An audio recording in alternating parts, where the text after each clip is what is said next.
Hari ini Bapak Gembala di gereja CMCC Taipei memberikan tema untuk belajar tentang kejiwaan kita. Saudara, yang disebut manusia itu memang punya masalah yang kompleks.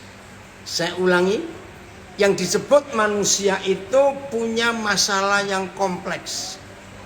Maaf kalau saya bandingkan, binatang itu masalahnya tidak sekompleks manusia. Kenapa manusia itu punya masalah yang rumit, masalah yang kompleks? Ternyata semua penyebabnya karena memori. Ya, bedakan. Tuhan menciptakan manusia itu punya dua bagian penting di dalam jiwa kita. Jiwa itu di dalam darah, ada pikiran, mind, ya, ada perasaan, emotion, ya, ada keinginan, will. Nah, di dalam jiwa kita itu ada dua hal penting. Satu, daya ingat. Nah, daya ingat ini juga dimiliki oleh binatang. Tapi yang kedua, manusia itu diciptakan punya memori. Nah, memori manusia dengan memori binatang itu beda. Salah satu, binatang bisa menghitung, bisa. Tapi binatang gak punya memori anaknya berapa. Maka itu kalau ada binatang melahirkan, anaknya diambil atau dimakan oleh binatang lain. Anak anjing contohnya, teman kita punya anjing, anjingnya beranak, kita minta. Mereka gak akan ingat. Mereka gak akan tahu anaknya diambil siapa dan berapa tadi. Jelas ya untuk konsep ini. Nah, ini bedanya. Tapi kalau manusia itu punya memori. Nah, ketika dunia teknologi informasi luar biasa, manusia bisa membuat memori. Yang pertama cuma kecil, Pentium Insight, ya. Zaman dulu itu, dulu memorinya masih pakai kart, ya. Seperti kartu disk begitu. Wah, berkembang. Lalu dari Pentium 1, Pentium 4 terus berhenti, lalu mulai ada memori disimpan di stick, lalu mulai ada megabyte, dari megabyte ke gigabyte. Wah, sekarang sudah terabyte. Nggak tahu setelah tera ini muncul apa lagi. Makin besar memori yang kita punya di komputer kita, berarti makin banyak program-program apa saja yang bagus-bagus kita bisa beli, lalu kita simpan di memori laptop kita, komputer kita, di handphone kita.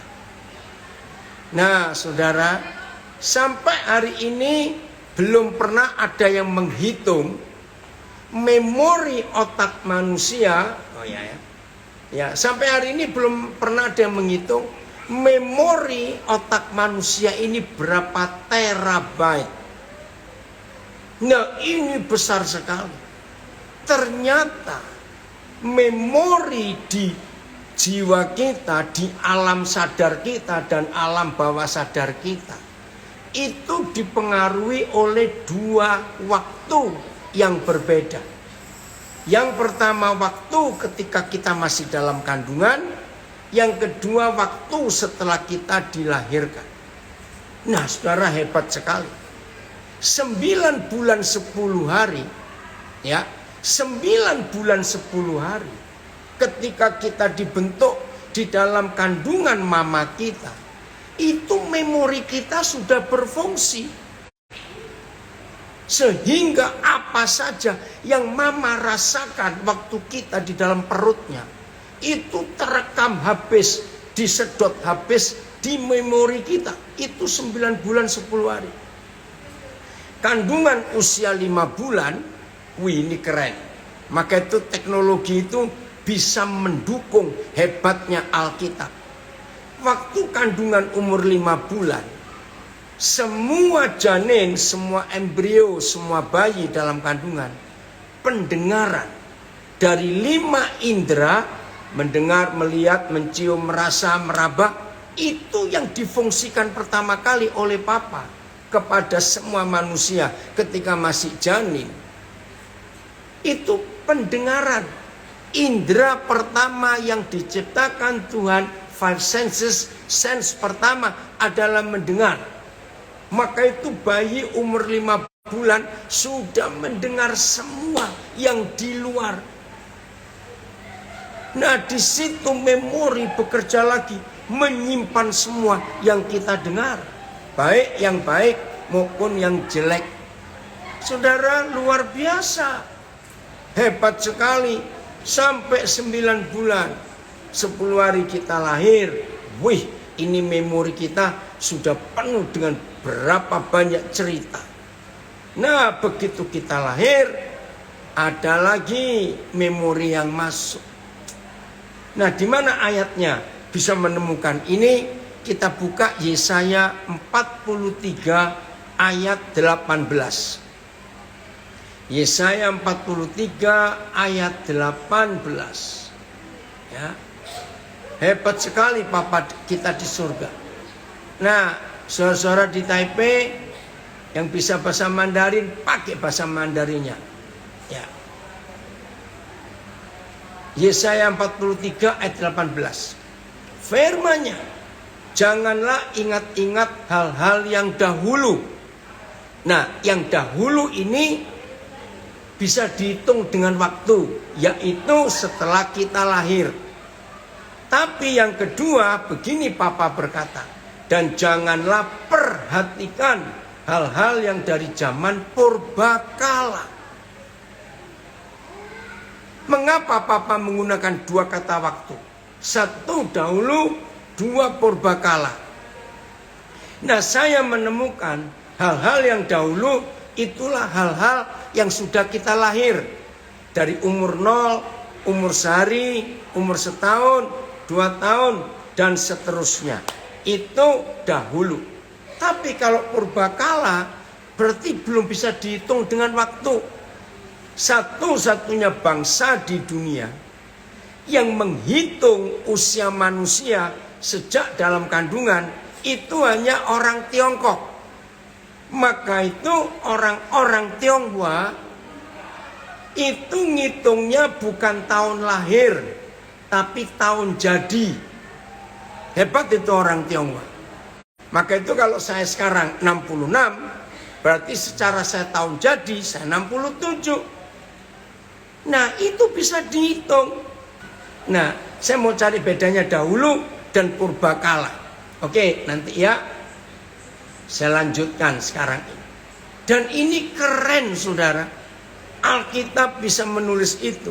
Jadi, jangan anggap enteng ibu hamil. Oh, artinya sama. Terima kasih. Jangan anggap enteng ibu hamil. Perasaan ibu itu diserap habis oleh anak. Oke, saya percepat. Siapa yang percaya? Dulu saya salah berkonsep. Begini, hampir semua orang punya konsep yang sama. Karakter anak itu pasti nurun dari orang tuanya. Betul tidak? Karakter anak itu nurun dari orang tuanya. Itu pendapat umum. Tapi setelah tahun 78, saya bersyukur Januari 78. Roh Kudus merevolusi saya tentang karakter orang. Di situ saya kaget. Ternyata salah. Bahwa karakter anak tidak nurun dari orang tuanya. Buktikan sekarang. Nah, yang punya saudara lebih dari 2, itu lebih bisa gampang meneliti. Tapi kalau saudara anak tunggal atau cuma 2 bersaudara, nggak apa-apa. Saudara bisa teliti, bisa pelajari karakter teman-temanmu yang kakak beradiknya lebih dari 3. Saya buktikan. Tolong jawab semua yang di Facebook, Instagram, yang di Zoom. Ternyata 4 anak kakak beradik kandung. Dengar ya, 4 saudara kandung. Artinya dari 1 papa, 1 mama. Jawab, apakah 4 anak ini karakternya sama atau beda? Ayo jawab dulu cepat. Yang ada di Zoom bisa chatting, yang di Facebook, Instagram saya bisa baca. Ya, ayo, sama atau beda-beda? Dari Taipei langsung bilang beda. Nah, terbukti bukan? Ternyata bukan, tidak sama. Makasih. Dari Nabire, dari Cirebon, tidak sama. Nah pertanyaannya, lalu dari mana? Padahal papanya satu, mamanya satu, kok anaknya bisa beda? Nah betul, ini Franz dari Sumba, karena anaknya kembar. Ternyata anak kembar saja karakternya beda. Wih saudara, Januari 78, Roh Kudus mengajar saya sampai kagum. Lalu saya meriksa hidup kami. Saya 5 bersaudara, tapi yang satu meninggal. Jadi kami tinggal 4, betul. Ini yang dari Cirebon, dia kembar. Ternyata dia dengan adiknya beda karakter. Dari mana? Ini rahasianya. Hanya Alkitab yang pernah menuliskan. Memori, jangan lupa kita punya memori dan punya daya ingat. Binatang hanya punya daya ingat, gak punya memori sebagus memori kita. Ternyata begini saudara, karena sejak dalam kandungan seorang bayi itu sudah manusia utuh dan sempurna, maka daya ingat dan memorinya itu bekerja. Nah, 2 hal yang tersimpan di memori ketika kita masih dalam kandungan, 2 penyebab. 1, perasaan mama. 2, suara yang didengar bayi di luar kandungan. Jadi mama papa bertengkar ribut, anak mendengar dan merekam. Papa mama bahagia, tertawa berdua, senang, anak merekam. Nah celakanya anak dari bayi sampai umur kira-kira 7 tahun, tolong perhatikan.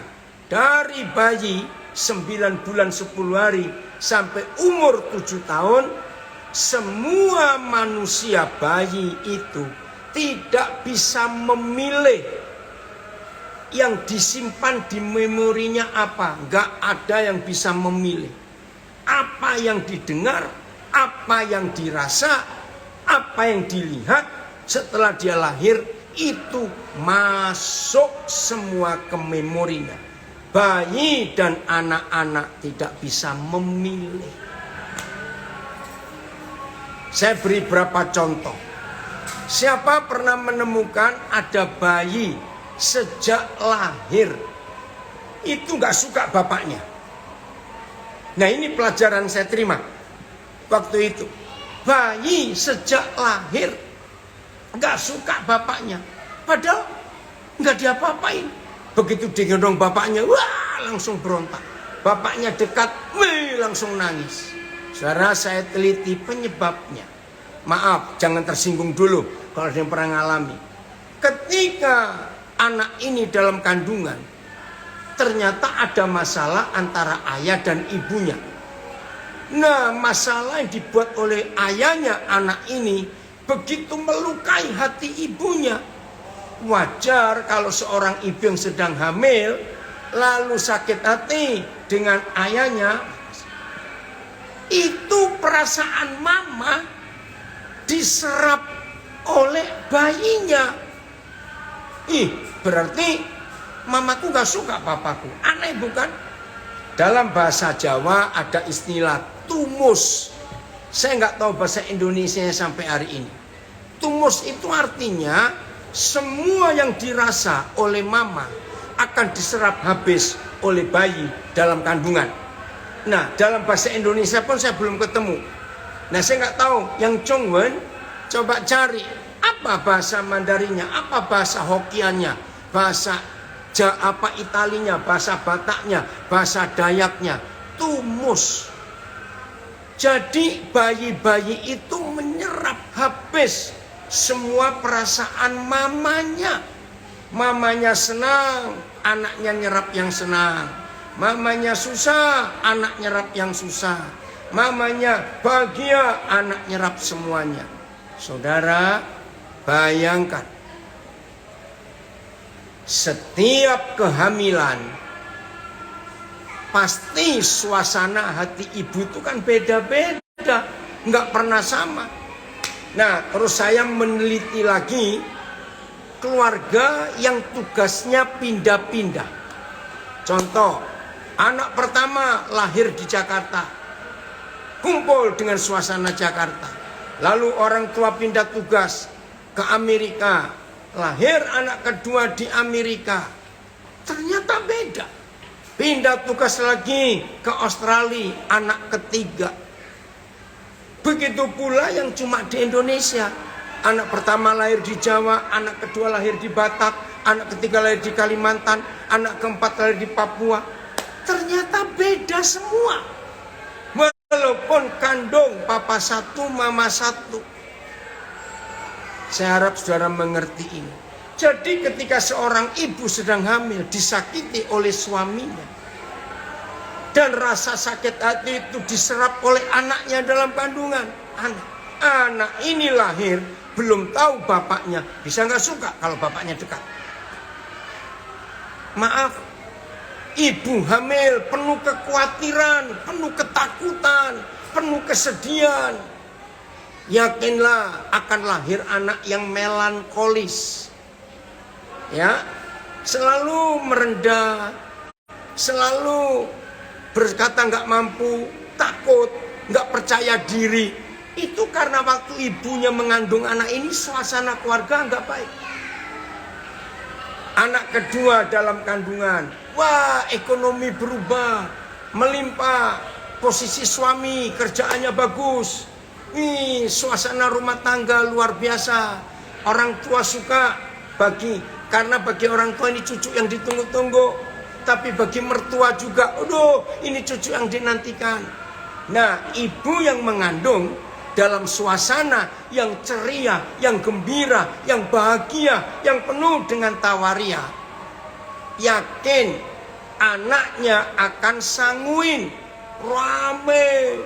Nah, coba di CMCC temukan siapa yang melankolis, siapa yang rame. Maaf ini ya, bukan untuk menghakimi. Saudara, itu kita. Jadi kita ini siapa? Bukan karena Tuhan, tapi karena suasana hati mama waktu kita masih dalam kandungan. Itu zaman purbakala. Harus dihapus kenangan jelek itu. Sekarang zaman dahulu, waktu kita lahir. Nah itu tadi, orang tua pindah-pindah tugas. Anak pertama lahir di Jakarta, anak kedua lahir di Tanah Batak, anak ketiga lahir di Papua, anak keempat lahir di Kalimantan. Anak itu akan berbeda karakternya sesuai dengan suasana di mana dia bertumbuh setelah dia sekolah, TK dan seterusnya. Saudara, ini luar biasa. Hanya Alkitab yang menjawab itu. Maka itu kenapa ada 1 Korintus 15 ayat 33, nggak usah dibuka, kita hafal. Yang belum hafal ya buka. 1 Korintus 15 ayat 33, jangan sesat, pergaulan yang buruk merusak kebiasaan yang baik.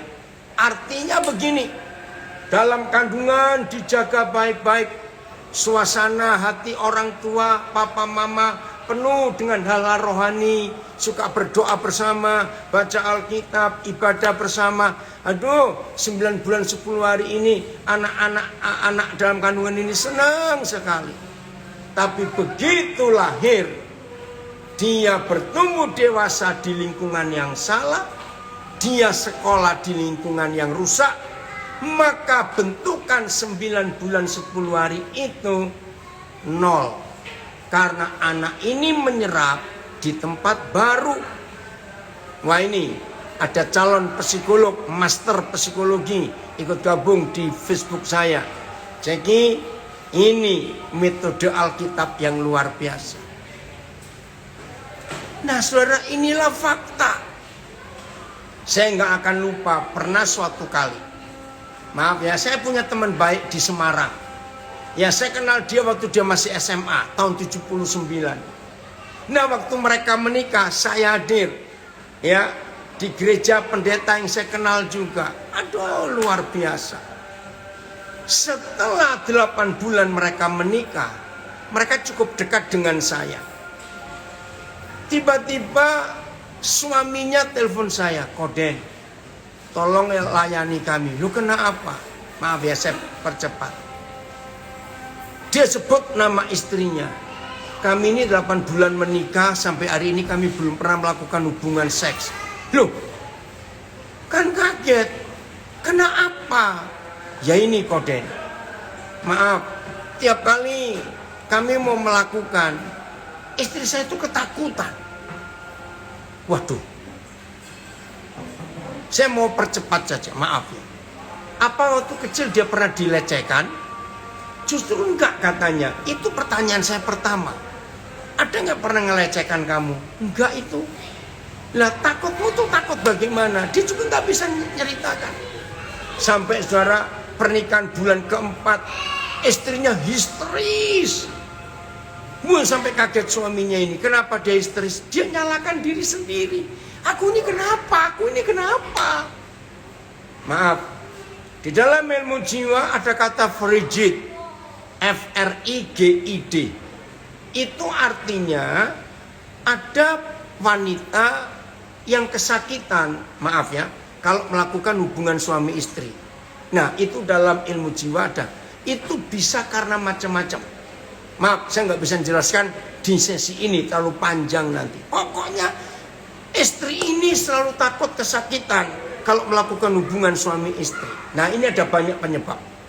Oke? Bukan itu juga katanya. Waduh. Apa yang saya tahu waktu itu dari istri yang ketakutan melakukan hubungan suami istri, sudah saya tanya semuanya. Enggak semuanya. Akhirnya kalau gitu gini, Koden datang ke Semarang dah. Nah saya ajak 2 saudara saya, pendoa juga. Ya kami bertiga kenal mereka.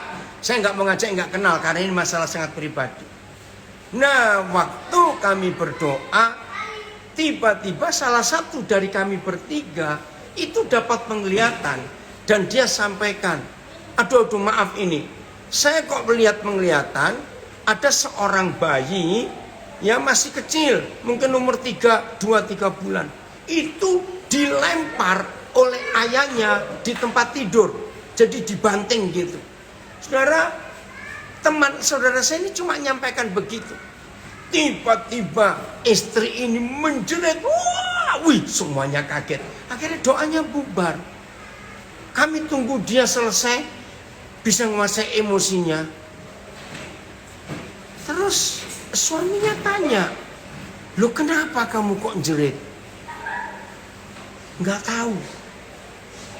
Tiba-tiba waktu aku mendengar pernyataan itu, sepertinya itu aku yang dibanting oleh papaku. Loh, selama ini kamu pernah nggak tahu itu? Enggak. Akhirnya mau nggak mau, kami panggil mamanya. Nah anak ini padahal dia itu anak kelima, anak perempuan kelima dengan 4 kakak perempuan semua. Nah dia itu cerita, papaku itu sayang aku luar biasa. Bahkan waktu aku menikah, papaku pesta yang paling mewah. Sampai ada kakak cicikku yang iri. Jadi nggak mungkin dong papanya nggak sayang. Wah lebih bingung lagi. Saudara akhirnya mamanya kami panggil. Mamanya cuma bisa menangis. Kami diamkan dulu dia nangis. Terus pertanyaan pertama si mama kepada anak perempuannya ini. Dia sebut namanya. Atau Meme gitu. Mama pernah cerita enggak? Waktu kamu umur hampir 3 bulan ada kejadian. Enggak, mama enggak pernah cerita. Coba kamu ingat. Karena seingat mamanya juga dia enggak pernah cerita kejadian yang fatal. Anaknya pun nggak pernah ingat kalau mamanya cerita. Ya udah akhirnya gini aja. Saya panggil Cik, kalau gitu Cik, maaf ya. Ceritakan ada apa?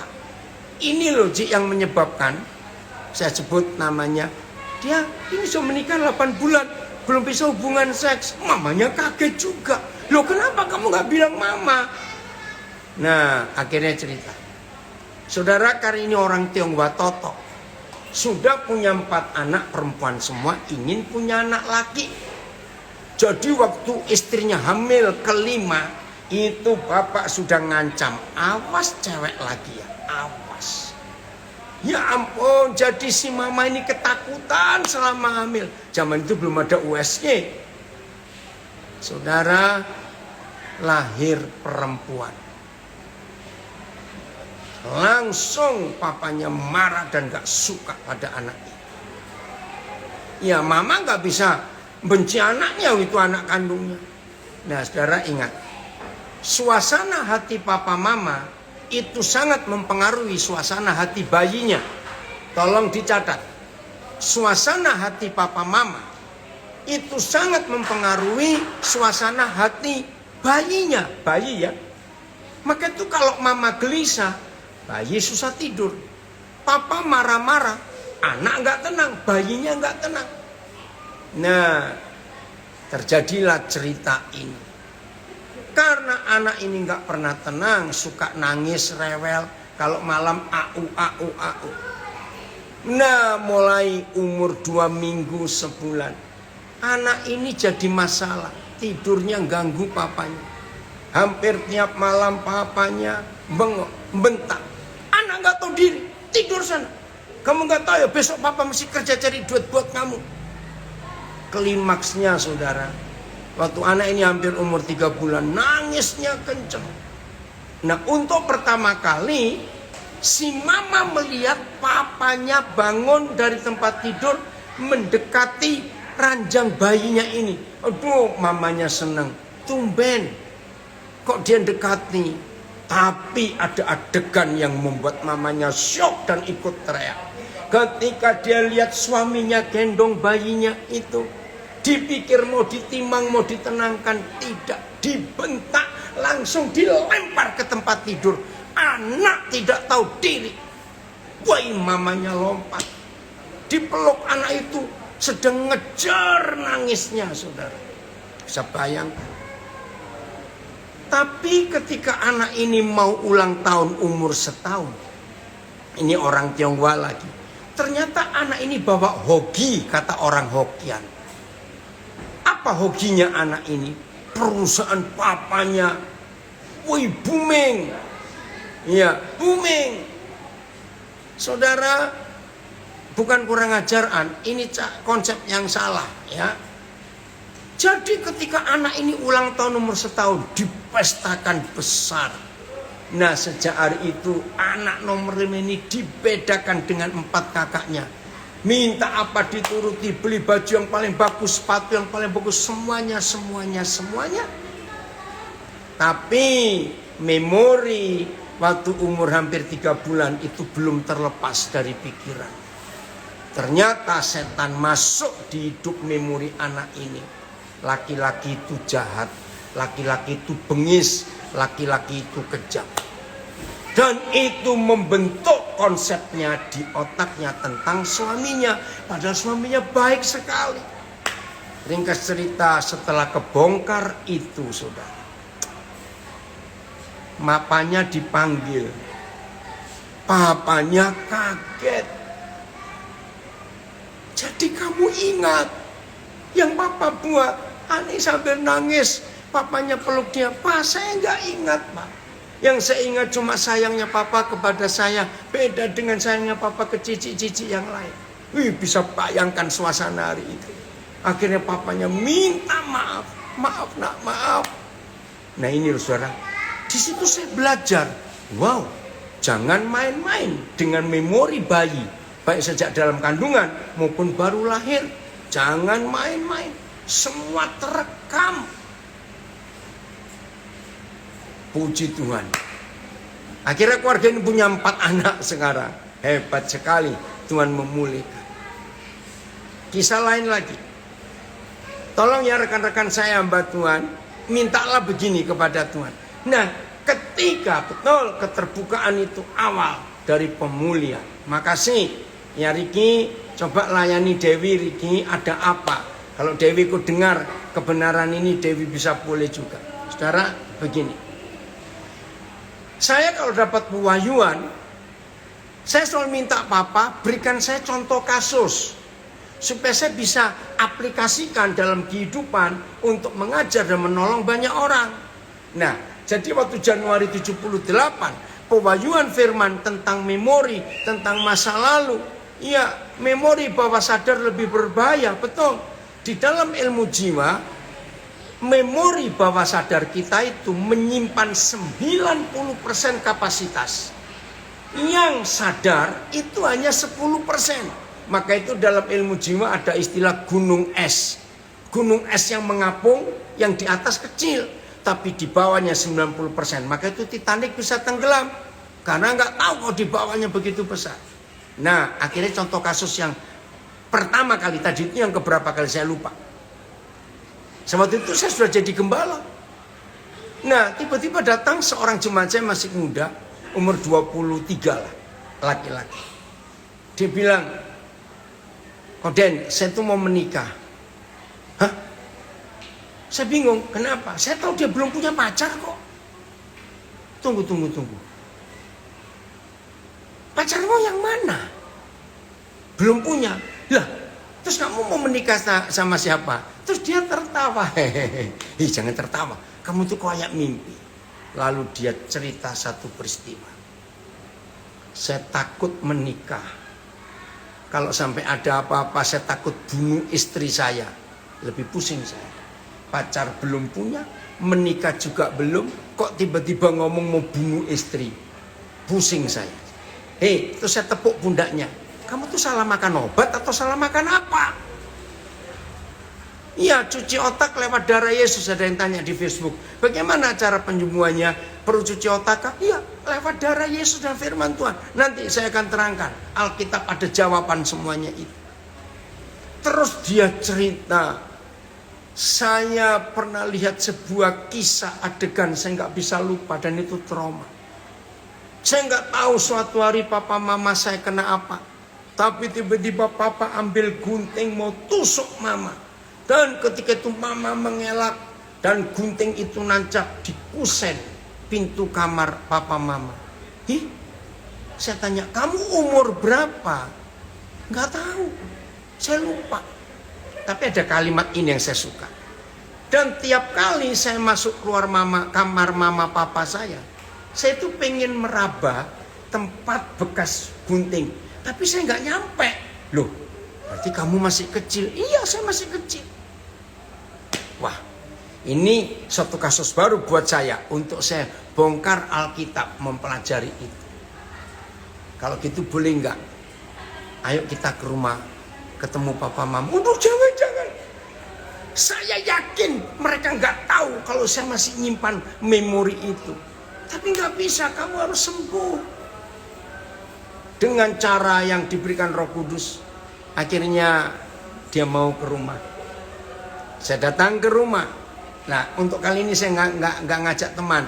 Supaya keluarga ini bisa terbuka. Akhirnya ditemui papanya nggak ada. Buat saya lebih baik. Mamanya. Kalimat pertama dari mamanya. Aduh, ini anak. Saya ini sudah pengen loh dia itu menikah. Waduh, puji Tuhan.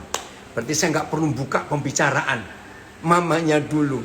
Nah, justru itu loh, Ci. Saya itu kesini gara-gara anak Taci ini takut menikah. Bujuk dia ini orang Surabaya. Nggak mungkin.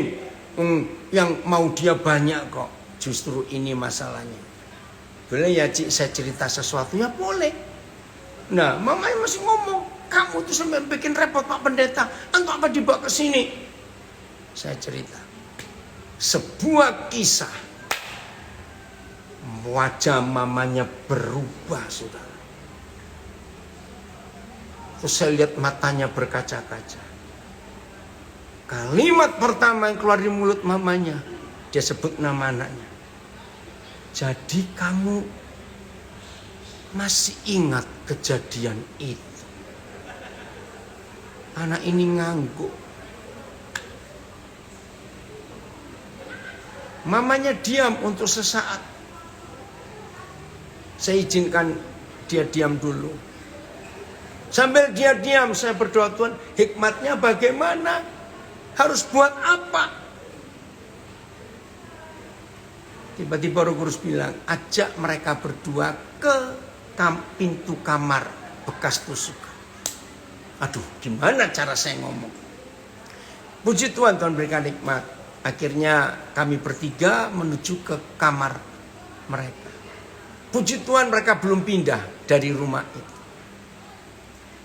Terus Roh Kudus gerakkan saya sebut nama ini, tolong tunjukkan atau pegang bekas luka gunting itu. Saudara, ini luar biasa. Ketika anak ini pegang, mamanya menjerit, nutup wajahnya dengan dua tangannya, lalu mamanya terduduk di lantai. Aduh, saya ikut nangis, saudara. Anak itu juga nangis. Saya ajak anak ini duduk juga. Wih, ini mama nangisnya, saya nggak tahu kayak apa. Agak lama. Sampai sesak betul.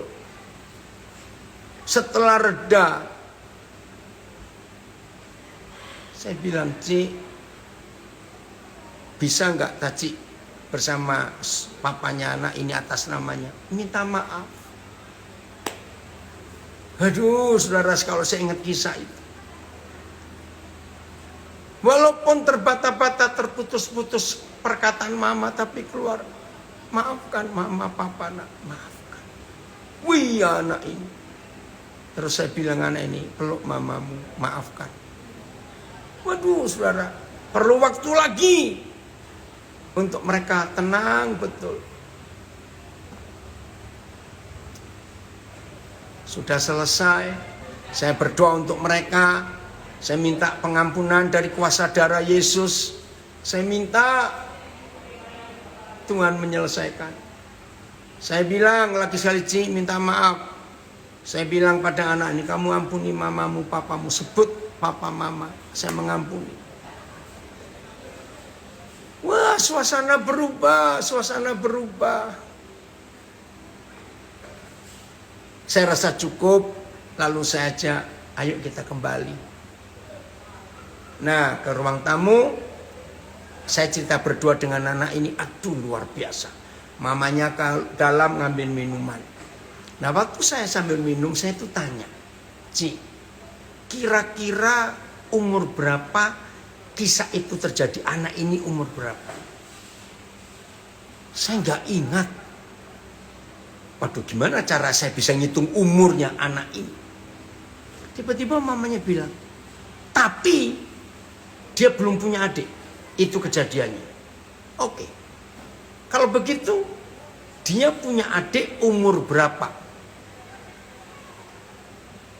Hampir 3 tahun. Wah, berarti saya punya angka untuk ngitung mundur. Oke, saya bilang 3 tahun saja. Dikurangi 9 bulan mengandung. Saya syok, saudara. Jadi kalau anak ini umur 3 tahun baru punya adik, dan peristiwanya itu belum punya adik, berarti anak ini baru 2 tahun. Lebih dikit. Wih, sejak hari itu saya mengajar di mana-mana, tolong papa mama, jangan tunjukkan hal-hal yang sadis, yang jahat di depan anak-anak. Sejak itu kalau saya mengajar, papa mama, nggak mungkin kita nggak bertengkar, namanya suami istri. Tapi tolong, kalau bertengkar jangan di depan anak-anak. Jangan bilang, masih kecil-kecil kok. Ini buktinya. Anak umur 2 tahun sudah menyimpan kejadian papanya mau bunuh mamanya. Maka itu dia takut menikah. Jangan main-main dengan memori manusia.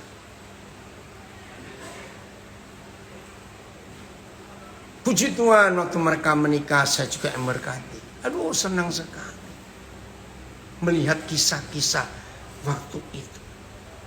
Maka itu ini saya katakan pada rekan-rekan saya, para hamba Tuhan, kalau sudah dapat pewahyuan, mintalah Roh Kudus memberikan contoh kasus supaya kita bisa belajar. Aduh, saudara, dalam pengalaman saya begitu banyak kisah-kisah nyata yang saya hadapi, dan semuanya afiliasinya dengan Alkitab itu hidup dan jelas sekali.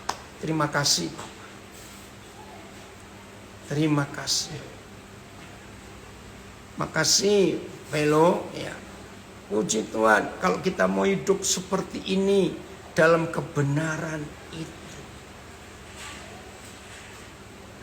Maka itu Alkitab ini buku yang luar biasa untuk menolong kita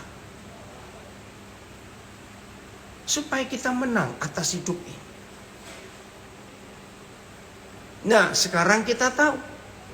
Maka itu mulai hari ini, oh ini ada yang bersaksi dari Sumba. Saya mau baca dulu ya kesaksian dari Sumba. Saya pernah bertengkar juga di depan anak yang pertama. Sampai anak nangis histeris. Bagaimana saya harus memulihkan anak saya? Frans, bersama istrimu minta maaf kepada anak itu. Dan janjilah bahwa kalian gak akan bertengkar lagi sekeras itu. Ini sampai anak histeris itu pasti terluka hatinya. Maka itu ayo, hari ini kita gak bisa main-main ya saudara. Kita harus menjaga, kita harus serius untuk hidup melakukan firman Tuhan. Penting sekali. Apa saja. Jadi sekarang kita menemukan karakter manusia. Itu nomor satu ditentukan, dibentuk, dibuat oleh suasana hati mama yang sedang mengandung kita. Perhatikan mulai hari ini. Bagaimana suasana hati mama waktu dia mengandung kita. Terima kasih Bapak. Maka itu Alkitab berkali-kali menulis. Kalau ada orang hamil, apalagi anak perjanjian. Ya lihat zaman Sarah, zaman Simpson. Itu sering kali firman berkata jaga hati, jaga diri. Pada ibu hamil, sama-sama Max, anak saya dari Manokwari, bilang terima kasih. Ini. Tolong ya guru-guru, pimpinan-pimpinan perusahaan, manajer-manajer, guru-guru sekolah minggu, dosen-dosen, pemimpin-pemimpin perusahaan. Kalau saudara ngajar di kelas, mimpin di perusahaan, ada yang aneh-aneh, jangan ditegur, dimarahi keras. Ajak kita selidiki ke masa dalam kandungannya. Ada apa dengan dia waktu dia masih dalam kandungan mama. Itu penting sekali. Ini ada kesaksian dari salah satu anak saya dari daerah Krayan, Kalimantan Utara. Ketika saya dinasihatin papi, saat itu saya memiliki dendam kepada kedua orang tua saya. Namun saat saya ketemu dengan papi Daniel sebentar, saat itu saya dinasihati oleh Tuhan bahwa dendam tidak membawa saya kepada keberuntungan. Papa bilang, saya bilang ya, kamu harus memaafkan orang tuamu. Saat itu juga saya memaafkan orang tua saya. Hari ini firman Tuhan kembali mengingatkan saya bahwa hidup serius dengan Tuhan. Terima kasih, puji Tuhan. Jadi suasana hati mama itu sangat mempengaruhi. Oh, Henry dari Semarang. Ingat Daniel Gule yang Henry ketemu di Sentani, Jayapura, ada dengan Koden sampai di Nabire. Makasih Hen. Saudara, mama sangat penting. Oke. Alkitab itu satu-satunya sumber ilmu pengetahuan di dalam hal apa saja. Alkitab. Salah satu bukti, saya nggak bisa buktikan banyak karena waktunya. Dengar ya. Siapa yang ingat di dalam ilmu jiwa itu ada 4 ya perbedaan karakter. Ini dibagi 4 besar. Sanguin, melankolis, sanguin, kolerik, pragmatis. Nah, itu literatur tertuanya siapa yang menulis pertama kali? Wah, hebat sekali Alkitab. Ternyata ada di kitab Yesaya. Itu dia. Oh, ada yang tanya di Instagram saya. Maaf, mau tanya, apakah benar dari bayi kita sudah berdosa, dosa keturunan? Sudah. Karena kita dilahirkan dari orang tua yang berdosa. Hanya Tuhan Yesus yang lahir tanpa dosa. Karena dia lahir dari Bapa di surga, dari Roh Kudus. Jelas ya? Nah, saudara, kita buka sekarang Yesaya 40. Yesaya pasal 40. Ayat yang keempat dulu. Nah, ini yang merupakan literatur tertua. Jadi di dalam jurnal tentang psikologi, siapa yang menulis pertama kali di dunia bahwa manusia itu terbagi dari 4 karakter besar? Yesaya. Itu namanya di jurnal. Setiap lembah harus ditutup. Ini melankolis. Orangnya merendah, merasa nggak berdaya, merasa jelek, aku nggak mampu. Kedua, setiap gunung dan bukit diratakan.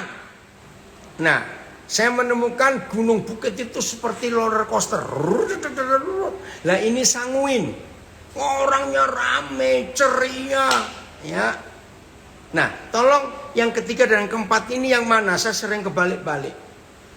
Ya, tanah yang berbukit-bukit. Ya, berbukit-bukit, bukan gunung dan bukit. Jadi hidup yang nggak pernah tenang, hidup yang ragu-ragu terus, bukit-bukit, naik turun. Itu kolerik atau flekmatik. Dan tanah yang berlekuk-lekuk, nggak stabil hidupnya, susah mengambil keputusan, susah berketetapan hati. Nah, tolong saya, yang mana ini? Yang kolerik yang mana? Yang flekmatis yang mana? Yang flekmatis yang mana? Yang susah ambil keputusan. Oh ya, jadi yang berlekuk-lekuk ya. Kalau yang berbukit-bukit, pelin-pelan, hampir sama. Oke, cari sendiri nanti ya, maaf. Oke, saya lanjutkan. Nah, inilah literatur tertua yang ditemukan oleh manusia. Bahwa Yesaya itu manusia pertama di dunia yang memberitahu dunia bahwa manusia itu terbagi dari 4 karakter ini. Baru sampingan-sampingannya tergantung berapa besar pengaruh di lingkungannya, baik di rumahnya. Itu luar biasa. Nah, kenapa saya ingat Januari 78? Nah, ini rahasianya. Jadi semua kejiwaan harus dipulihkan. Yang melankolis nggak boleh terus melankolis. Yang sanguin nggak boleh terus sanguin. Nanti merusak yang lain. Yang flekmatis, kolerik juga nggak boleh terus begitu. Akhirnya semua kita harus punya karakter Yesus. Maka itu Alkitab menulis dengan jelas. Semua kita harus jadi sama seperti Yesus. Jadi nggak ada lagi melankolis, nggak ada lagi sanguin, nggak ada lagi kolerik, nggak ada lagi flekmatis. Semuanya Yesus. Maka kalau semua hidup kita diperbarui, dunia penuh dengan Yesus, yaitu kita. Maka itu kenapa 2 Korintus 5 ayat 17. Nah, tadi berapa pertanyaan terjawab. Bagaimana caranya merubah karakter yang sudah salah? Sejak dalam kandungan sudah menyimpan memori yang jahat. 2 Korintus 5:17. Barang siapa di dalam Kristus, dia adalah ciptaan baru, manusia baru. Kejadian yang baru, dari adonan yang baru. Karena yang lama telah lenyap dan berlalu, yang baru sudah datang. Wih, itu hebat. Saudara, ini rahasianya. Maaf, saya cuma cerita ya untuk kemuliaan Tuhan.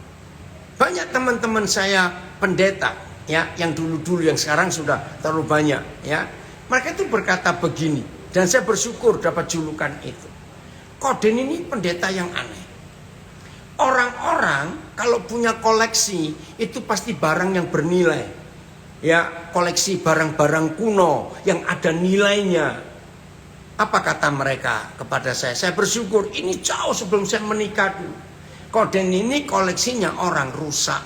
Dan betul, gara-gara kebenaran yang saya bagikan kepada saudara hari ini. Kenapa? Saya kalau dengar berita ada orang yang rusak, makin rusak orangnya, saya makin cari di mana dia. Saya mau buktikan di dalam Kristus yang rusak itu bisa berubah karena firman Tuhan ini. Terima kasih Bobby, ini anak saya di Nabiri, setuju Tidak ada lagi sanguin, melankolis, flekmatik, kolerik. Tidak ada. Semua harus menuju kepada karakter Kristus. Amin. Oke, dari Samarinda, makasih An. Flekmatis itu tipe yang cinta kedamaian. Melankolis adalah tipe yang sempurna atau perfeksionis. Sanguin adalah, bentar saya baca, tipe yang populer. Dan kolerik adalah tipe yang kuat. Oke, itu yang positifnya. Tapi kita harus melihat yang negatifnya juga. Terima kasih An. Bapak akan simpan tulisan ini untuk jadi pelajaran juga. Oke, lanjut. Dari mana saya bisa menemukan fakta ini? Januari 78. Waktu itu saya lagi merenung. Ini nginjil kok susah bener ya. Aduh, ngajarin orang untuk percaya itu kok susah bener. An, tolong bagikan ini ke IG juga An, dan ke Zoom ya, supaya yang lain. Ini yang positifnya secara general, secara umum. Ya, ini luar biasa. Oh, makasih Frans. Ya, Tuhan pulihkan hidupmu. Nah, ketika saya lagi merenung, gimana cara ngelayani supaya orang tuh gampang terima Injil? Karakter orang kok beda-beda semua. Tiba-tiba Tuhan suruh saya baca Markus 1. Ayo kita buka secara Markus 1 ayat 1. Nah, kalau tidak ada pewahyuan ini Januari 78, pelayanan saya maaf ya biasa-biasa saja. Tapi Tuhan merevolusi saya dengan fakta ini. Markus 1 ayat 1 mulai. Maka itu buat saya, semua kita, dengar ya, semua murid Yesus. Saya ulangi, semua kita murid Yesus, apalagi hamba Tuhan, harus jadi psikolog, psikiater yang hebat. Nggak perlu kuliah, cukup lewat Alkitab saja dan praktek sehari-hari. Maka itu makin banyak orang rusak yang dikirim Tuhan ke saya. Saya jadikan mereka dosen psikologi saya. Jadi sambil saya ngelayani, saya belajar karakter mereka. Saya belajar masa lalu mereka, orang tua mereka bagaimana. Mulai dari situ saya makin diperkaya. Hebat ya Tuhan kita. Markus 1 ayat 1. Nah, jelas sekali inilah permulaan Injil tentang Yesus Kristus anak Tuhan. Makasih Arianto. Saudara, jelas tulisannya. Inilah permulaan Injil tentang Yesus Kristus anak Tuhan. Tapi lihat ayat 2, saya bingung. Begini kata Markus, seperti ada tertulis dalam kitab Nabi Yesaya. Loh, siapa yang dimaksud Markus? Yohanes Pembaptis. Nah, ini saya bingung. Saya bilang, Markus, kamu kok aneh sih? Jelas yang Markus mau tulis di kitab Injil Markus ini adalah tentang Yesus Kristus anak Tuhan. Tapi yang diceritakan kok Yohanes Pembaptis, seperti ada tertulis dalam kitab Nabi Yesaya.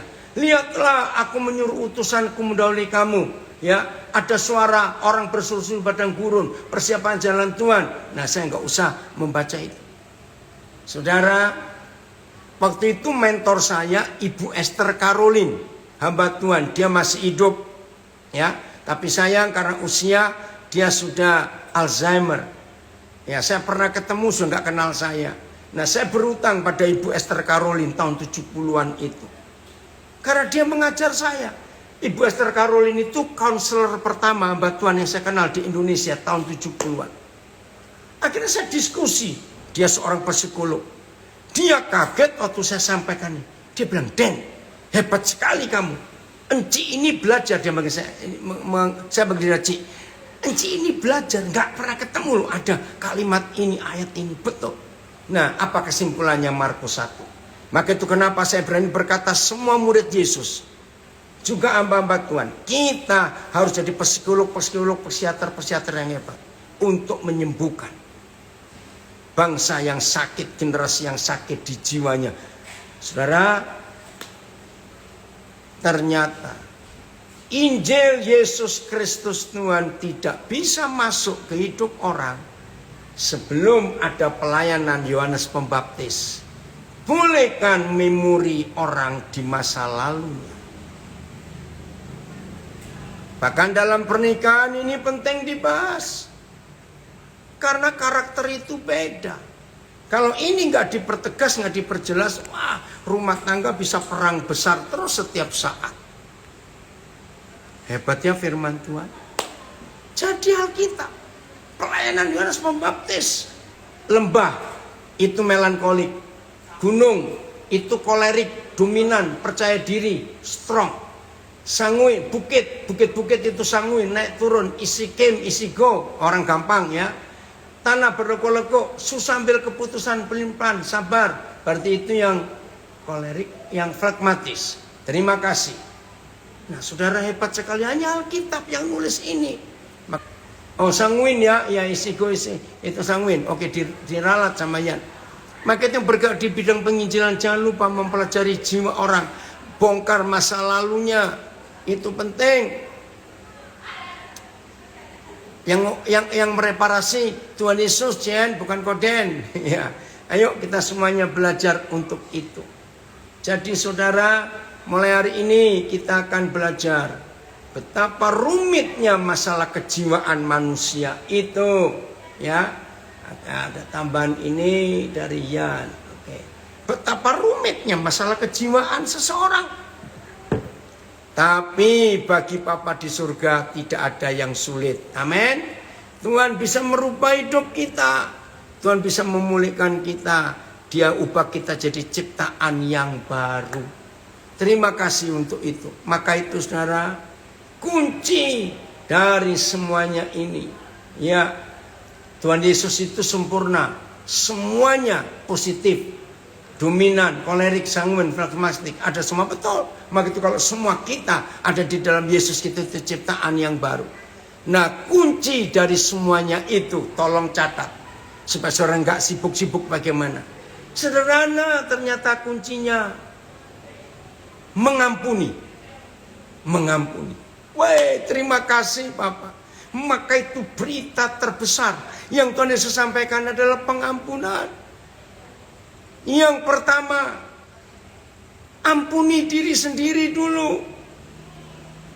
Yang kedua, ampuni orang tua kita atau siapa penyebab yang merusak hidup kita. Maka itu yang pernah dilecehkan, ampuni yang melecehkan. Ampuni. Ampuni.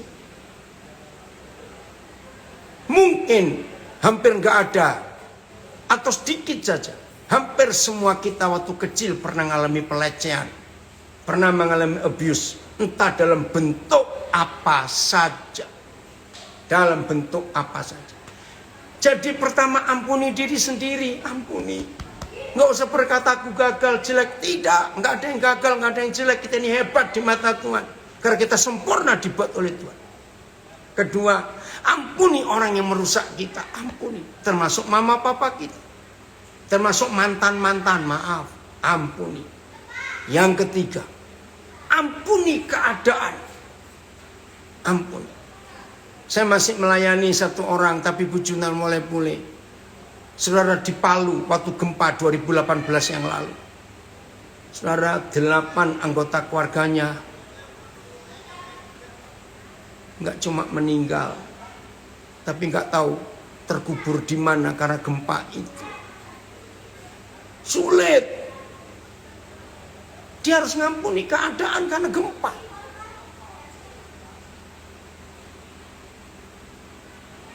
Yang keempat, ini jarang terjadi, tapi ada. Orang yang pernah kecewa, dilukai hatinya, dan menyalahkan Tuhan, karena Tuhan ini, karena Tuhan. Maka orang-orang tertentu pun harus mengampuni Tuhan. Saya mendapat pelajaran mengampuni tentu tahun 85. Ada orang begitu kecewa, tapi dia nggak tahu kecewanya dengan siapa. Waktu dia cerita panjang lebar, saya juga ikut bingung. Lalu dia ini kecewa dengan siapa ya? Tiba-tiba Roh Kudus datang lembut. Daniel, dia kecewa dengan aku. Hah? Dia harus ngampuni Tuhan. Maka itu waktu saya dapat buku The Shack, ya, itu buku bagus sekali. Ada filmnya juga. Syekh Pondok, SHACK, Syekh. Cari filmnya, ada di Netflix. Itu kisah bagus. Itu fiksi, tapi saya suka. Jadi ada seorang hamba Tuhan, anak Tuhan lah, satu keluarga pergi liburan. Tiba-tiba anak yang masih kecil umur 6 tahun diculik. Bertahun-tahun gak ketemu. Akhirnya setelah sekian tahun anak itu diculik dan dibunuh oleh penculiknya. Nah, ringkas cerita, dia kecewa dengan Tuhan. Nah, dalam kisah itu Tuhan hadir di pengadilan. Nah, orang ini kaget. Yang jadi terdakwa Tuhan Bapa di sorga. Yang jadi hakim dia, yang anaknya mati itu. Yang jadi jaksa penuntut setan. Wah, dalam kisah itu dia bilang, loh, kenapa kau harus mengadili Tuhan? Tuhan kenapa? Di kursi terdakwa Tuhan berkata, ya karena engkau nyalakan aku. Engkau berkata, kenapa aku gak bisa melindungi anakmu? Silakan adili aku. Aku siap menerima kesalahan itu. Wih, saudara, itu saya belum lihat filmnya. Saya baru baca bukunya, saya nangis. Tuhan kita adili karena kita anggap dia salah. Maka itu mengampuni 4 hal ini. Pertama, ampuni diri kita. Stop melankolis, stop menyalahkan diri. 2, ampuni orang lain, termasuk orang tua kita. Ketiga, ampuni keadaan, situasi yang buat kita hancur. Kebakaran rumah apa saja. Yang keempat, kalau ada yang salah, Tuhan kita harus ampuni juga. Dunia membutuhkan pengampunan. Lebih dari membutuhkan gereja, kebaktian minggu, dan KKR, dan seminar macam-macam. Tolong catat kalimat ini. Nah, sekarang ayo kita mulai dari keluarga kita dulu. Kalau papa, mama, suami, istri sering ribut, rendahkan hati, periksa masa kecil kita. Kalau kakak beradik sering ribut, ayo mama ceritakan waktu mama mengandung anak pertama di negara mana, kota mana, suasana apa. Mama mengandung anak kedua di mana, terus ceritakan. Ayo berdamai. Sesama anggota gereja, sesama anggota komunitas, ayo berdamai. Melihat karakter orang berbeda-beda. Hari ini kita nggak boleh menghakimi dan menunjuk, tapi mengampuni. Karena kita nggak tahu latar belakangnya apa. Maka itu kalau kita mau belajar firman Tuhan hari ini, semua harus kita lihat masa lalunya. Dan masa lalunya ada 2 periode. 1 periode zaman purbakala, waktu masih dalam kandungan. 2 waktu setelah lahir sampai umur sekian. Ada peristiwa apa yang masuk di hidup kita lewat penglihatan, telinga, mulut, dan perbuatan orang. Roh Kudus hari ini mengurapi kita dan melantik kita menjadi psikiater, psikolog yang hebat. Katakan amin. Karena Tuhan ingin membuat diri kita seperti itu. Wih, keren. Kalau semua murid Yesus, kalau semua anak Tuhan menjadi ahli-ahli jiwa dengan otoritas penuh. Penjara kosong, pengadilan tutup. Nggak ada orang kena gangguan jiwa lagi. Semua pulih gara-gara kita. Deren, terima kasih nak, kamu kabung. Lama papa nggak dengar kamu. Oke ya. Puji Tuhan. Elisa sudah sembuh ya, nggak usah takut. Kalau belum diizinkan pulang, Senin nggak apa-apa, nikmati dulu. Oke. Ya. Tuhan Yesus memberkati kita semua.